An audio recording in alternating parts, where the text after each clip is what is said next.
Hi guys, my name is Julian and I had a lot of fun doing this project for Advanced Data Science Capstone. I hope you will enjoy the video. What I want to do is to predict Bitcoin price movements. So the big question is based on lag values. Do we think that the Bitcoin price is going to go up or is it going to go down?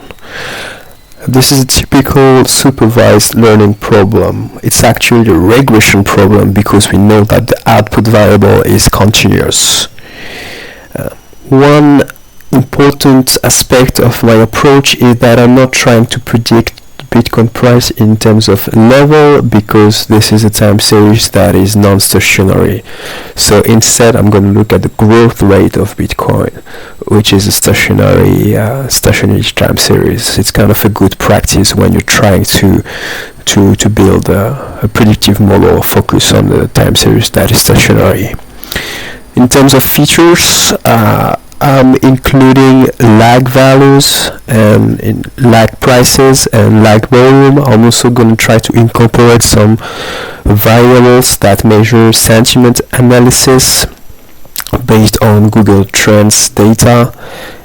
Pretty much when people are searching a lot terms such as Bitcoin crash or Bitcoin price, this should reflect the market expectation about what's going to happen to Bitcoin in the next few days. So it might be informative for us. In terms of model choices, so for the non-deep learning models, I first used the linear model, which was not a great idea because there was a severe overfitting of the training sets. Then I moved to a ridge regression model, which penalizes for model complexity, but there was still some overfitting. I combined a PCA in the first step with a ridge regression model, and so it helped in reducing overfitting of the training on the training data. Then I moved to LSTM, which is sort of the gold standard when you're trying to predict time series with neural network, and I'm going to show you the results very soon. In terms of metrics, I'm using the root mean squared error, the root mean absolute error, and the R-square, which are metrics that are quite relevant when we are in a regression setting when the outcome variable is continuous. So this is the structure of the notebook. Preliminaries, pretty much loading, dependency, extract, transform, load, some data visualization, some feature engineering, and then models before moving to conclusions. Executive summary, if you don't want to read the whole notebook, well, this I told you, the linear model and the ridge regression model they tend to still overfit the training sample, and the ridge regression plus PCA and the LSTM are actually doing a better job. But overall, we're going to see that it's kind of a tricky business to predict what's going to be the movement of Bitcoin prices tomorrow. The performance of the model are not stellar. So pretty much future work I need to include more data, or instead of trying to build trying to predict continuous variable, pretty much maybe it would be the good idea to use a classifier in which we are trying to predict if the price is going to go up or down. Maybe it's too demanding to ask for to predict the exact value. Alright, so now let me get into the details. So in the first section, I simply load the necessary packages. I'm going to be using data on the price of Bitcoin in terms of USD coming from Kaggle. And the first section, I'm simply loading the data, making a little bit of data cleaning. So here the data is comes with timestamp, and the first thing you want to do is to convert this to a date time object.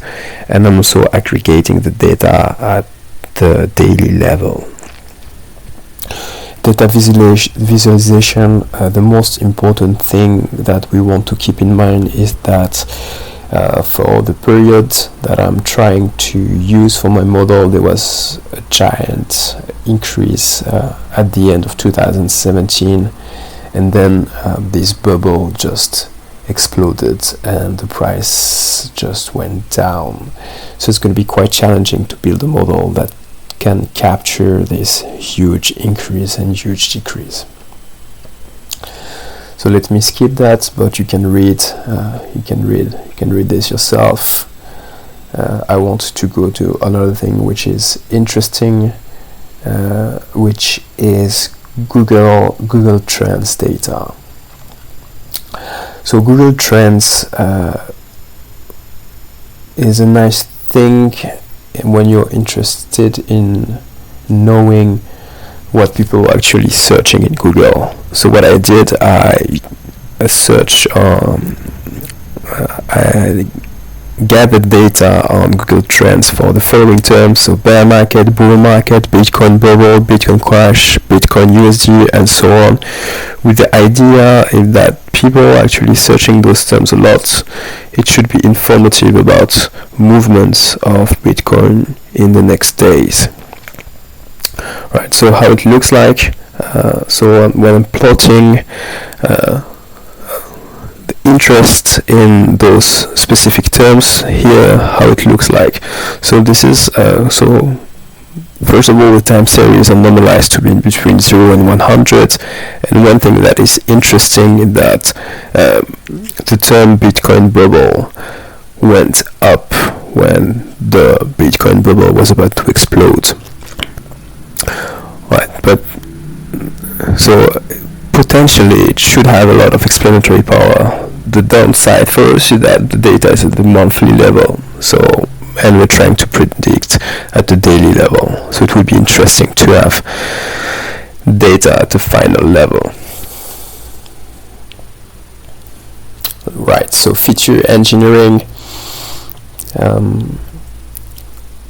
First thing that I was interested in is knowing actually if there is an impact of the weekday. So is it Monday, Tuesday, or is it during the weekend? Potentially could have an impact because maybe people are trading more, trading less.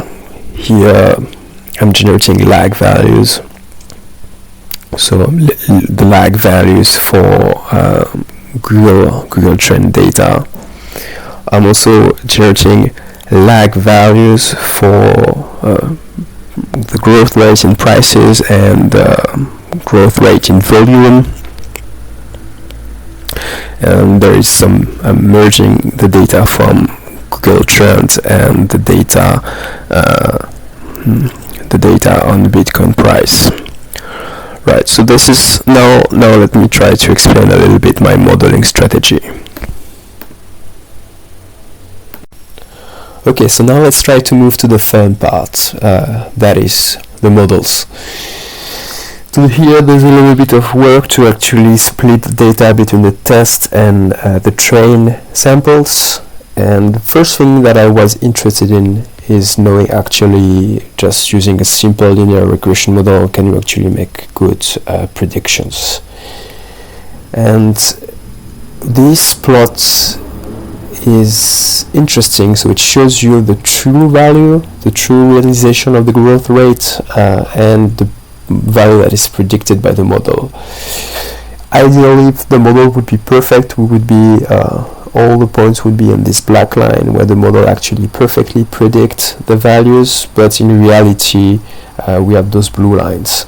So it's not perfect, but we're still capturing something, but it just turns out that the model is not able to actually replicate those either big positive changes or big negative changes. And but this is for the trend set.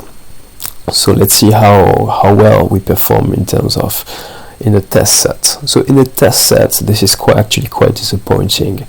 The model is actually making some crazy predictions, and we're quite off. This is clearly a case of overfitting the training sample. So this is the reason why I moved to a ridge regression model, in which is pretty much a linear regression model that penalizes for model complexity, and that should in principle reduce overfitting. And in terms of making predictions for the train set, it's pretty much similar to what we obtained in the linear model. And it's also quite disappointing to see that when we look at how good it performs for the test set, there's still some overfitting. We're still making some huge mistakes. So this is why then I used first a PCA to actually extract the principal to reduce the dimensionality of my features. I first used a PCA with 10 elements, and then I use it to fit in my ridge regression model. And so here it seems like we're actually losing quite a lot, because our model then, the performance of model is actually quite poor. We're losing a lot of predicting power. But at least when we compare with the performance of the test set, we get similar performance.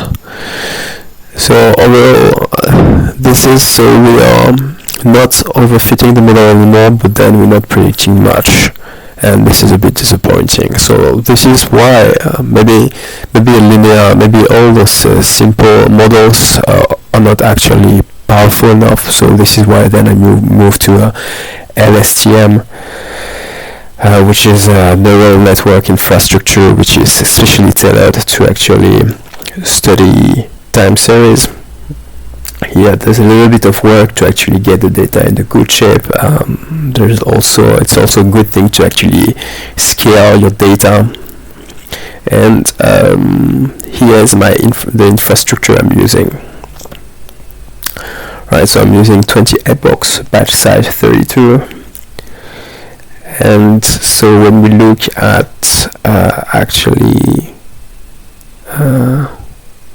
the results, it's still not that great. So we have a model that actually predicts very little. The performance between the train set and the test set are actually quite similar. So we're not overfitting, we're just not capturing much. Right, so overall,